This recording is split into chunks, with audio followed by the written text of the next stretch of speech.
13 তারিখ মানে সোমবার আমরা একটা জায়গায় যাচ্ছি, সেটা হচ্ছে দুপুর 3:30টার সময় আমরা সন্তান মুভিটা দেখতে যাচ্ছি। অনেকদিন ধরেই প্ল্যান ছিল দেখতে যাবো, তো হচ্ছিল না।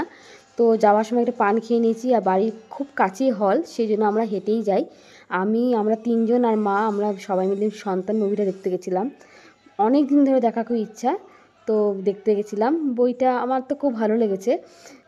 হ্যাঁ, যেহেতু 1 মাস হলো বইটা বেরিয়ে গেছে, সেই জন্য হলে যে খুব ভিড় হয়েছে সেটা বলবো না, হল ফাঁকাই ছিল।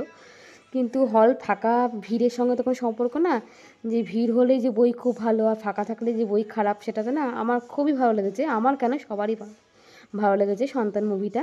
মানে খুবই একদম বেদনাদায়ক ফুল বই।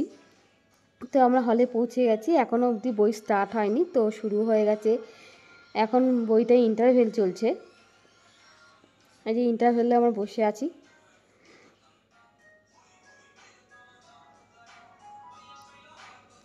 তারপরে ইন্টারভেলে আমরা একটু পপকর্ন খেয়েছিলাম। কোল্ড ড্রিঙ্কস খাই, কিন্তু যেহেতু শীতকাল বলে কোল্ড ড্রিঙ্কসটা আমরা অ্যাভয়েড করেছি, শুধু পপকর্নই খেয়েছি। তো তারপরে বইটা দেখলাম, দেখে আসার পথে একটুখানি ফুচকাও খেয়ে আসলাম। তো এইভাবে আমরা সোমবারটা কাটালাম, খুব ভালোই কাটলো। তো আমার ভিডিওটা আমি এখানে শেষ করছি। যদি তোমাদের ভালো লেগে থাকে ভিডিওটা, please like, comment, share and subscribe করে দিও। Good night.